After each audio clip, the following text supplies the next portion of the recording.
আপনারা কি জানেন আজ যে আইপিএল নিয়ে আমরা পাগল তার আগেও ভারতে একটা টি-20 লিগ শুরু হয়েছিল। নাম ছিল আইসিএল, কিন্তু সেটা সুপার ফ্লপ হলো কেন?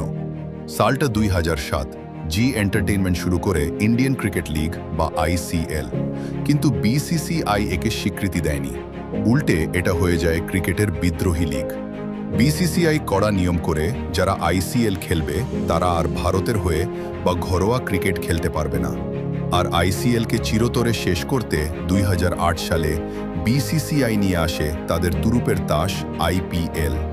আইপিএলে ছিল গ্ল্যামার, টাকা আর বিশ্বের সব সেরা তারকা। অন্যদিকে আইসিএলের কপালে জুটল ছোট স্টেডিয়াম, স্পন্সরের অভাব আর ম্যাচ ফিক্সিংয়ের কালো দাগ। মাত্র 2 বছরের মধ্যে 2009 সালে পুরোপুরি দেউলিয়া হয়ে বন্ধ হয়ে যায় আইসিএল। আইসিএল যদি আজ থাকতো তাহলে কি আইপিএল এতটা জনপ্রিয় হতো? কমেন্টে জানান। আর ক্রিকেটের এরকম আরও অজানা ও রোমাঞ্চকর গল্পের জন্য এখনই সাবস্ক্রাইব করুন দ্য ওয়ার্ল্ড অফ জয়।